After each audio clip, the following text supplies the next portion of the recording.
Hey guys, how y'all doing today? Tyler here at Aliensrock, and welcome back to a amazing, crazy Bloons TD video. So, you guys wouldn't believe this, but there has been significant progress made on #CHIMPS. I am not short selling this. This is actually insane how far we've come on this map. Previously, we thought the highest round possible on this map would be round 7, achieved by Judge Josh. Then randomly, a guy on the BT6 subreddit came out with beating round 7, then round 8, then round 15, then all the way up to round 40. Didn't really add too much proof, so we're all skeptical. But then people were able to reverse engineer his guide, try to get out basic starting positions, and basically there's a lot of potential working strategies for #CHIMPS right now. I'm almost starting to believe this map on this game mode is legitimately possible. So as you guys could see, we took down round 6 right there, so I'm going to talk about the lore a bit more later. I want to first talk about the strategy, what's going on here. So we have 3 very carefully placed dart monkeys. If I ever beat this map, I'll do like a big official guide, and I'll do like super in-depth of how to place these dart monkeys, but basically you have to be on the fucking pixel to have the dart monkey shoot how you want, because basically it relies on getting a lot of snipes. You know, during my BT6 live stream when I tried to get #Gouge and couldn't beat round 6, I tried to get a bunch of snipes with my dart monkey. Well, here you also get a bunch of snipes, except these snipes work. So my dart monkey in the top is actually upgraded to long range darts, where everything else just is unupgraded. And the one on the top has actually gone through some targeting changes. He went from first to last, back to first, then to close, and now he's on strong. So he's on strong, everyone else is on first right now. And all these dart monkeys are super careful. Like, I am basically matching up like some of their minute features, like the razor tip of their dart to like a crack of the map. That's how I match up the guy in the top left. Now we're placing down a 5th dart monkey. Yeah, it turns out you need a lot of 000 dart monkeys early game. They do help out quite a bit though. Now this guy's helping out the guy in the top left. He's actually probably the first easy dart monkey to place. Like, there's a little bit of wiggle room for him, but not too much. Not too much wiggle room. So all the rest of the dart monkeys are pretty pixel perfect. Now, I'll give mini synopses. I'm not gonna go too much in editing because I'm burnt out after playing this for a lot of time. All right, I've been grinding out this strategy. I've been trying to make my own strategy. I've been just trying a bunch of different stuff and finding out what works well for me. Although the start generally has to be the same, because there really seems to be only one way to start off this map, and it is with these 6 dart monkeys in this order. After this, you can have some variation, but a lot of people usually go for more dart monkeys, then ninjas, then Gwendolyn, also snipers somewhere in between. So usually combinations of all those, and mine will be somewhat similar, but you'll see there will be deviations very, very soon. So these are the important 6 dart monkeys. Again, the one with the green wristband, that guy's on strong. Everyone else is just on first. That's pretty simple for now. Don't really have to worry about it. And every time I see that dart monkey that's top left of the pond, like whiff a balloon, my heart drops. I'm like, no, please don't tell me we're gonna whiff and lose. But thankfully that's not the case. We take care of round 10 pretty well. Now round 11. So, big important things, if you are trying to use this as a guide, try to match up the positionings literally exactly how I have it. And if you end up failing around, you cannot get away with actually quitting out and going back to the main menu and resuming.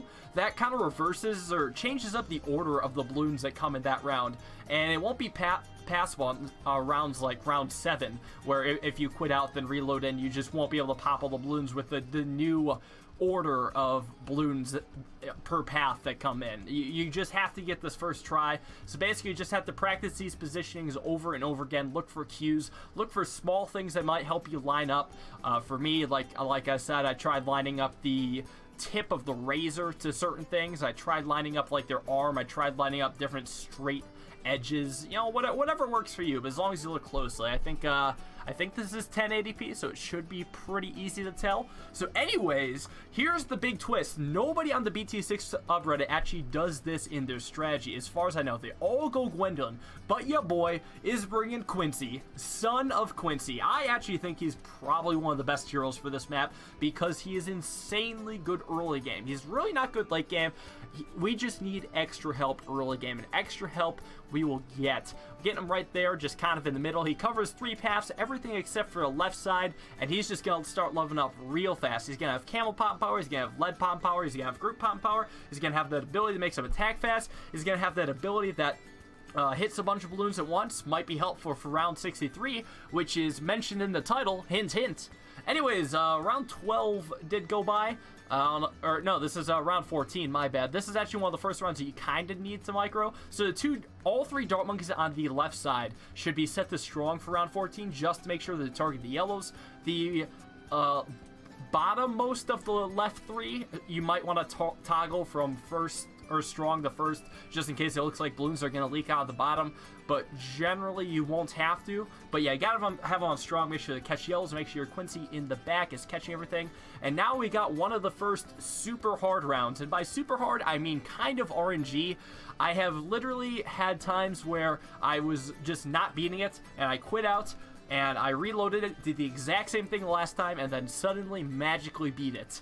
So sometimes you just got to get a little bit lucky. So you got to get that sniper, actually place it where I placed it. Don't just place your sniper randomly, place it where I placed it. You'll find out why later. Have it on strong and spam tap Quincy's ability to get that off as soon as possible, knocking down the pinks. Oh, did I mention Quincy's on strong? He should be on strong. Target strong alongside sniper, and that kind of works out pretty well. So the sniper and the Quincy ability ended up taking out all the pinks, and we still only have 6 dart monkeys, which is actually a big deal. That'll be really huge for later on in our strategy and for future strategies that I'll show, but I'll talk about that later. But it's really important because we'll eventually be using alchemists, and alchemist buff towers around them. Dart monkeys are towers around them, and you don't get much value when you have an alchemist buff on a 0/0/0 dart monkey. It's just, I don't know if I'm gonna be too powerful already. Alright, you guys happy? Fucking powerful tower. Incredigod. Amazing. Holy bejesus. So we got a ninja right now, actually. Ninja right, basically opposite of Quincy. What a lot of people do is instead of where the Quincy is, they actually just get a second ninja, so they have 2 ninjas. But I like having the Quincy because he's basically a stronger ninja that ramps into even more ridiculousness for overall cheaper, too. Because the money you'd be spending on the ninja that replaces Quincy on that side ends up costing a lot more than the Quincy himself. But the ninja on the left side is pretty important because we're eventually going to want him to get him up to double shot, have him take out camos and stuff early game, and just have general good group balloon pop power. He seems to work out pretty well. Second sniper, place it where I place it. Literally right next to the track. Have its range kind of close to the entrance, because eventually we are going to be going for submarines. Yes, submarines. And we're going to get that thing that lets the submarine shoot all across the map, or at least where other towers' ranges are. So we're going to take advantage of the sniper's ability to go anywhere, and we're going to place them in a useful spot for our submarines. Still having these on strong, and now some rounds kind of get tough here.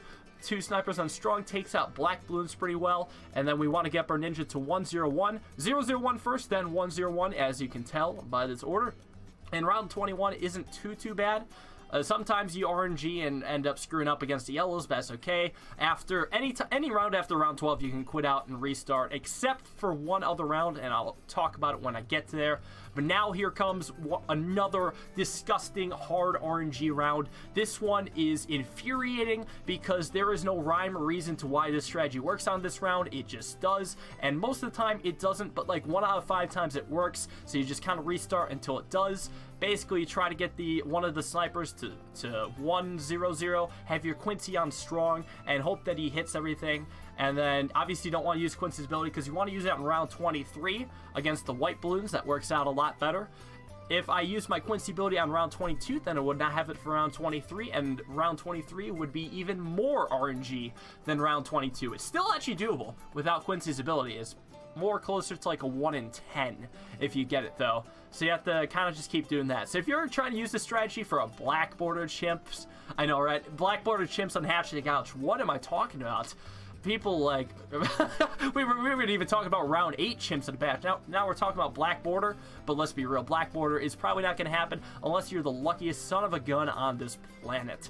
So that being said, we're going to keep upgrading our ninja. Like I said, I wanted to get him to double shot eventually, and on the way to that is a sharp shurikens. Sharp shurikens gets the job done pretty well. Oh, did I mention we also had to get our other sniper up to the lead popping one, the 100. That's also extremely helpful on round 26 right here. Helps out a lot against the zebras, knocks them down to greens, makes your life actually really easy.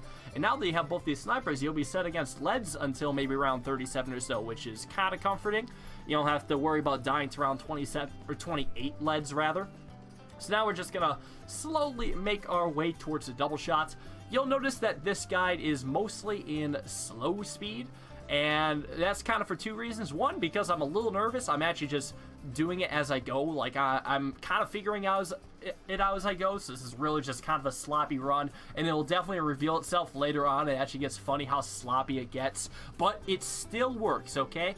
And another reason is that partially, I swear my towers do worse when it's on slow-mo. I have no proof to back this up, but it honestly feels like, or sorry, when I speed up. It honestly feels like my towers do worse when I speed up, and I just don't know why. I really don't, so I just prefer to have it on slow-mo, except on rounds where I think I just overkill the balloons, then I'm willing to speed it up. I don't think I've had any of those yet. I mean, maybe round 27 I would say is an overkill round now. We do pretty good there.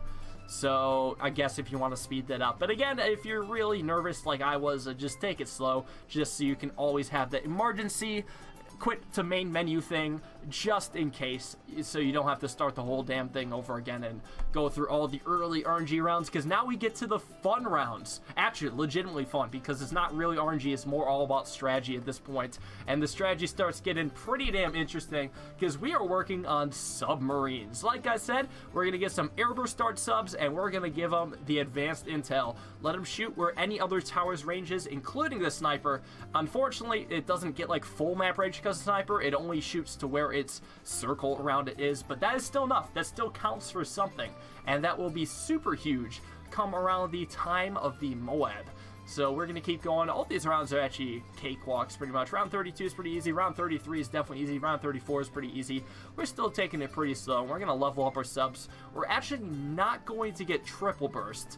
And I do this because just the cost of everything. Basically, I'm planning for round 40 right now. Round 40 is the next truly hard round. Round 36 sometimes screws up a few people. It screwed me up a few times too, but generally if you get your targeting right, you should be fine with this strat. It's not really RNG. Round 40 isn't RNG either, but it took me a while to actually figure out how to do it. And I think it took a lot of other people a while how to do it as well. I'm curious to see how other people do it, because I almost guarantee I don't think anyone does it like how I do it. I do a really wonky way. It's pretty funny, but it works, okay? So anyways, now that we got a single 202 sub up, we're actually going to get a third sniper.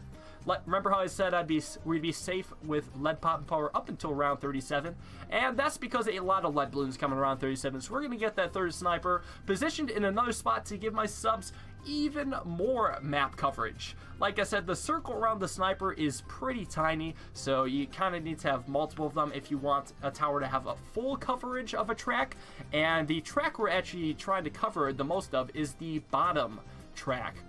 That is the track that the Moab will come on. Tested multiple times. That's generally how it goes. As long as you don't restart or quit to main menu anytime soon, that's pretty important. Like I'd say in like the couple rounds before round 40 and round 40 itself, especially round 40 itself, you can't really quit to the main menu because that may screw up the track the Moab's on. I've also had the Moab just randomly appear on a different track for no reason at all. But anyways, round 36, this one's kind of weird, almost scary. Looked like we almost died there. So I actually did the dumb way of beating this. It's a lot safer if you just take your airburst sub, like the already established full map range one, and you put that on strong. That guy will snipe the pinks, and your other towers will clean up very, very cleanly, actually.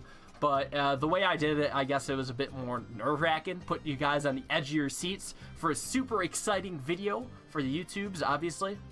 Definitely intentional, but that's generally what you want to do. I didn't do it, and I got away with it. That's fine too. We're going to get up this other monkey sub then, again, also to 202, and that's where we're done with the monkey subs. That's going to be all my general Moab pop and power. A lot of pop power is going to come from the snipers, the subs, and then actually Quincy in the back, because he has a thing where basically his arrows do 3-time damage to Moabs, and we'll have to activate his ability pretty timely, and that should work out pretty nicely.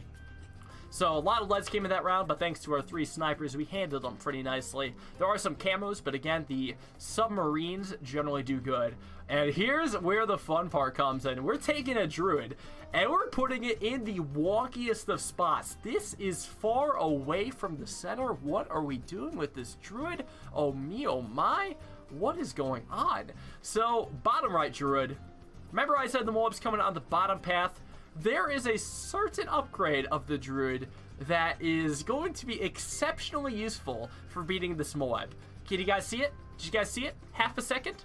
Maybe? Potentially? I'll give you a hint. It used to be on the wizard. Now it's on the druid.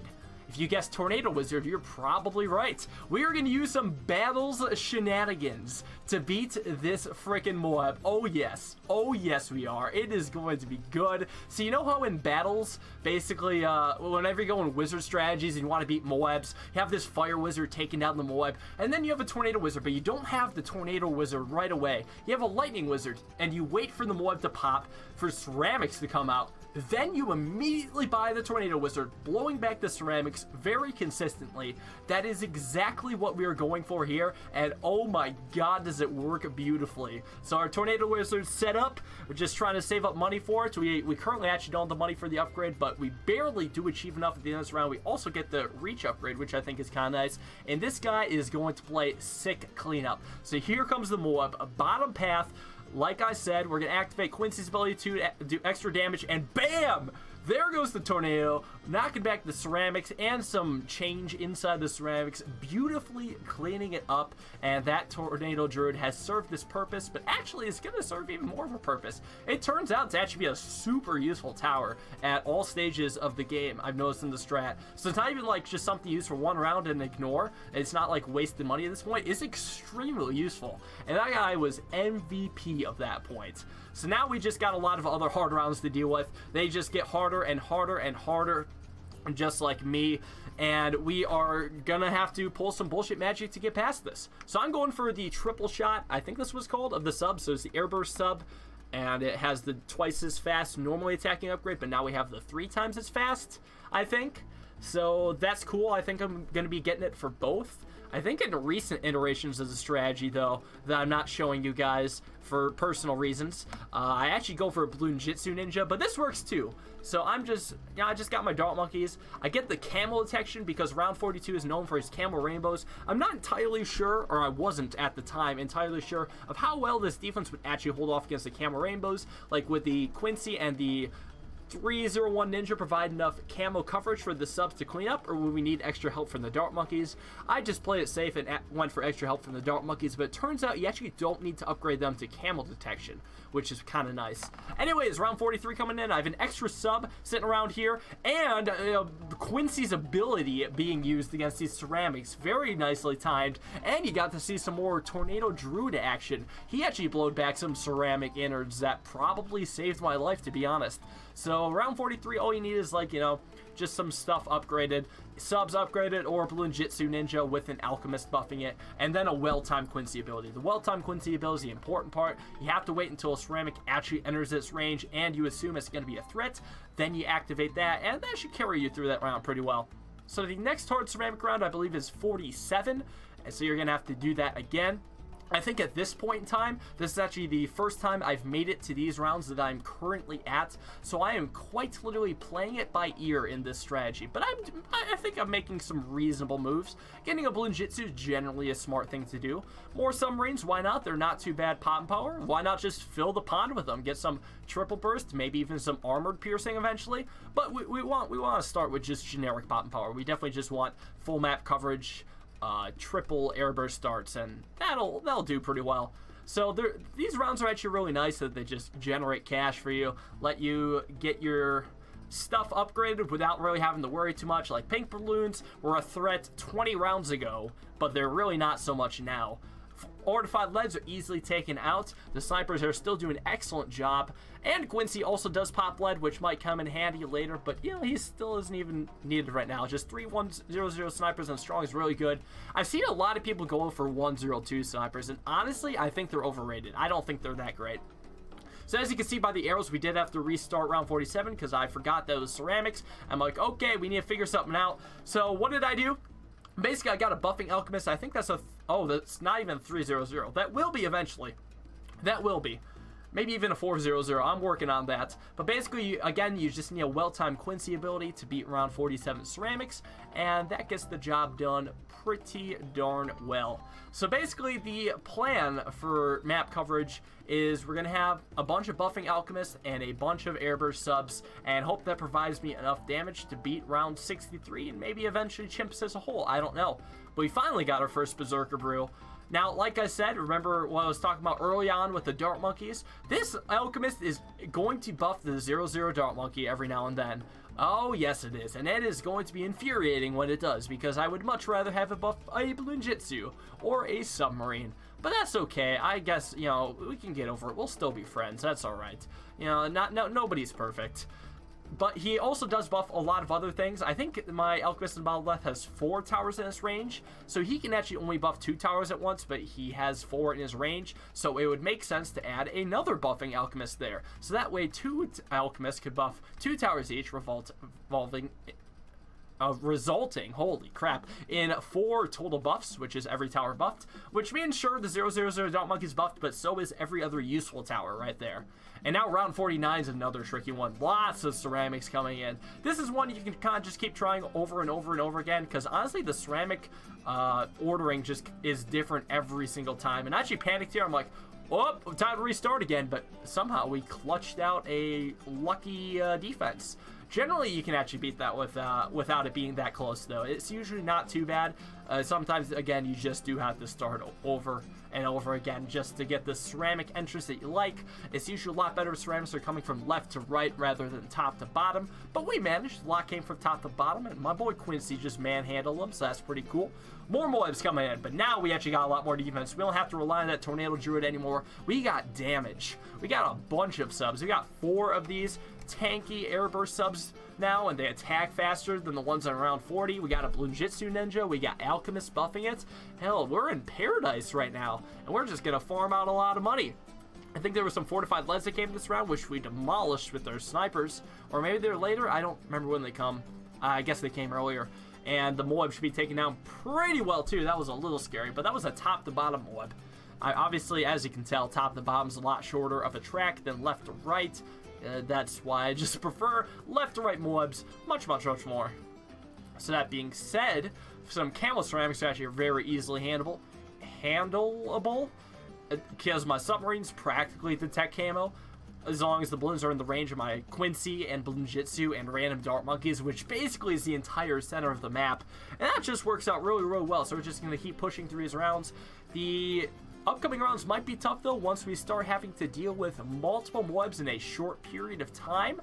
Just the balloon density might start overwhelming me, at least that's my thought. So we just kind of have to hope for the best, is what it is. I don't really have a certain trick up my sleeve at this point. I'm not going to switch up and be like, oh, I was hiding a Super Monkey strat under my belt this whole time. Because it turns out you actually can't place a Super Monkey in the center if you don't remove the pond. So that really sucks. Yeah, no, that's kind of awful, to be honest. Which means I kind of have to go water heavy towers for now. Maybe if once I fill this pond with subs, I could go for Super Monkeys along the edges. Potentially. Spoilers? I don't know. We'll see. But, you know, my subs took down multiple ones pretty fine. I'm kind of saving up money right now. I'm not entirely sure what for. Maybe I'm thinking I could buy some super expensive upgrade. I think I have Spectre in the back of my mind. I'm like, gee, I want to be around 63. What's good against 63? Oh, a Spectre. Spectres are great. The only thing is, a Spectre in this game mode cost about $24,000, a little bit less, which is not going to happen anytime soon. We are a casual 19,000 off of that, and the balloons are getting tougher and tougher and tougher. Oh, getting real scary there, but once again, Tornado Druid saves today, and a Quincy ability. If you were just smart, you would just keep building towers and not letting $6,500 hang. But, I mean, this is cool, too. At least we know this defense works. And I'm going to take round 55 this way. Wow. I guess I just have an iron dick right now. That is ballsy as hell, but it works. We beat the 10 ceramics. I did this today, but I'm shocked that I did this. I can't believe I actually did this. So all 3 of these early ceramic rushers I handled. And then actually we have Quincy's arrows ability. So the last bit of ceramic should be taken down pretty nicely. Yeah, we're just going to do those arrows. And arrows are fantastic group popping power. Just a little bit of a taste of what round 63 might be like, potentially. Except round 63 is still a lot harder and is basically 3 times that rush. Yeah, I'm scared. Real scared. Alright, round 56 is still pretty trivial. Again, everything basically is camo detection, and these are not that grouped together. We got 10,000 in the bank right now. Like, that's not bad. We can start doing a lot of creative stuff with it. Like, I imagine if you're able to follow along the strategy, you might be able to find something better to do with this $10.5 thousand that I'm about to do. Because what I do with my money from here on out is probably not responsible. It's not really forward thinking. It's not really thinking, hey, how can I actually win this game mode? It's more like, I want to just get the highest round so I can have that sick BTD 6 subreddit clout and say I'm the first person to beat round 63 on #OutChimps. Yeah, I mean, that'd be pretty cool. Although, who knows, maybe there's some other person in the shadows, like, who is secretly around 99 just trying to figure out how to beat those fortified DDTs. I don't know what people are up to. But I imagine a lot of people start trying to beat this map now. Like, I wouldn't be surprised if there's a massive bun rush. I wouldn't be surprised if someone beats me to the punch, even though I got a pretty nice head start. Like, usually people just build off of each other's strategies and just kind of catapult like crazy to higher and higher rounds. And I wouldn't be shocked if we see #OutChimps beat sometime this week. Like, I believe in us. I think we could do it. Like, I know the devs said it was impossible. Everyone thought it was impossible. But again, we all thought that round 7 was the highest round, and we're on round 58 right now, which is crazy. As you can tell, I decided to get a bit more defense, though, which involves another 3rd tier alchemist. I believe that's 3rd tier, not 4th tier. That looks like 3rd tier to me. I can't quite tell. And another of the super airburst subs. Not all of them are buffed, by the way, because in the top right corner of the pond there's 3 subs and 1 alchemist, which can only buff 2 at a time. I don't think it can hit any of those dart monkeys. I think they're barely outside the range, but it's close. Oh, is it close? So we're probably gonna need more alchemists eventually. I wouldn't be surprised if I put them inside the middle square of this tic-tac-toe board and buff more subs, or I could just let $8,400, $500 float. I mean, this is cool too. I'm really flexing on these round 7 bros. Like, oh man, you can't afford another dart monkey? Bitch, I can afford 100. Probably even more than that. Maybe not more than that. Maybe closer to 50. Maybe not that many dart monkeys. I can still afford a decent amount of dart monkeys if I wanted to, and that would suck as a defense. Yes, it would. Round 59 is pretty easy. Now we got an actual hard round. Now we got to start actually thinking about strategy. And as you can tell by this cut, I tried something, it didn't work, so we're going to try this again. So we got a total of 7 subs and then 4 buffing alchemists. A lot of dart monkeys have the potential to be buffed right now, and we're going to hope we take down this BFB. I think we're going to have to call in air support, and the arrow is actually taken out pretty nicely. Good job, BFB handled. See, this is one of the huge benefits of Quincy, though. Literally everyone goes Gwendolyn on this map, and I know Gwen's a great hero. She's amazing late game, but I'm kind of still early game oriented because I want to be able to, I don't know, not waste my money on a bunch of early dart monkeys. Like, I see a lot of other people's strategies and they got like 12 dart monkeys all over the map that don't do anything. So anyways, we're starting on round 63 prep. And you all know what's good against round 63? That's right, a Blade Maelstrom. Blade Maelstroms are pretty good against round 63, but I gotta get it up ahead of time so I have the ability. And the idea is, like I did a lot early on, I would go Maelstrom the first set of ceramics, arrows the second set, and Maelstrom the third. And that generally works on most maps. However, we're going to find out shortly that that is not as easy as it turns out to be on #ouch, because the spacing of these ceramics is fucking atrocious. Alright, so here we go. Getting ready. First set of ceramics coming in. Excellently timed Blade Maelstrom, and we suck. Alright, yeah, right, we're going to get out of that barely clutch last second defense. We're going to try some different strats. I think I skipped a few tries, but basically, I had this idea where I have these ice towers at the front stalling ceramic balloons, so the defense can handle like half of them at a time, and this almost works. The bottom left ice tower stalled the ceramics really well. My top one didn't quite get the job done because Bloons almost leaked there, but yeah, he did pretty good. So we're going to try the exact same again, with maybe with better timing. So let's see what happens. We're gonna get it to the middle path so it has like better freeze. And then we're gonna save up a little bit of money, try to get that going, activate Blade Maelstrom here, and we take it down. Actually, it's just the bottom left ice. That's it. Everything else handled. I don't know how we handled the rightmost path, but that worked out really nicely. All right, next set of ceramics, we should be able to arrows just fine, and I don't think that matters. The ice isn't quite needed. Arrows should just be strong enough generally. Yes, we take that down. One more wave to go, one more Blade Maelstrom. We're gonna get a second ice tower in the top right, so we can do some more stalling, try to get this perfectly done. Let's see how it works out. Let's see if the ice towers actually hit the ceramics. Ceramics hit, Ability goes off, and we screwed up on the topmost path and the bottom path a little bit too. Unfortunately, just couldn't get it. So the topmost path is a bit of a trouble. So that means we're probably actually going to need a third ice tower on that path. Looks like we barely clutched the rightmost path. That was a close one. Almost started over. Very, very close. Tornado Druid also helping out quite a bit. Extra pops. That is really nice. Gonna get up this ice tower just like we have before. And that isn't going to do too much because we're going to arrows it right now. It doesn't matter whether I have the ice tower or not, but it's the third wave that's the scary one. And for that, we're going to have a third ice tower on that path that was scary. And we're going to hope that this works. If this works, I'm just going to... I'm going to lose my shit. It'll be the funniest thing. Here we go. Blade Maelstrom. Perfectly timed. And, whoa, still more for your balloons there. One red balloon, but we do catch it. Barely able to hold off all parts of that round at once. And somehow we beat round 63. At this point, I'm like literally giggling. I'm like, all right, this was the dumbest defense I've ever had. But if it's dumb and it works, is it really dumb? Yes, it is, because it can't beat round 64. Oh, yep. My defense is not suited for round 64 whatsoever. And I'm just going to let you guys know right now, we don't beat it with this setup. We just don't. We try a bunch of things. We just simply cannot beat round 64. It is that nutty.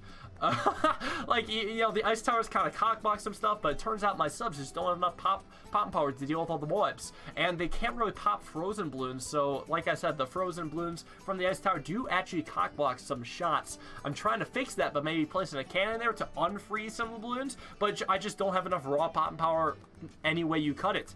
I just simply don't. I only have $1,700 to work with because I spent all my money on ice towers. I'm really trying to make it work, but unfortunately, I don't think it's going to happen. This strategy, like I said, wasn't really that forward thinking. I just wanted to beat round 63, and I didn't really think about much after that. Now, I want to let you guys know I do have a totally different strategy that has gotten a lot farther than this, actually. It's gotten further. I'm not showing it right now, though, because I want to try to refine it, maybe make another video on it, and not have someone use my strategy and snipe it. I know it's kind of selfish, but I kind of want to work on refining my strategy before I make it public. I bet people could probably figure it out, at least with this start, or people might still just see I'm using Quincy and completely write it off. Like, obviously, Gwendolyn's the only late game, or only possible hero that you can use on hashtag out chimps. Totally, no possible way. But honestly, this event as a whole is insane. I don't think I've seen anyone make it to round 63, much less beat it so far. So I'm hoping this is a world first, but none of this really matters until someone actually beats this map on CHIMPS. I'm really excited for this. It's gonna be so much fun. So thanks guys for watching. Hope you enjoyed this crazy game mode, crazy strategy. Round 63 was nuts, and there we go on round 64. I will see you guys all with future progress. Peace out.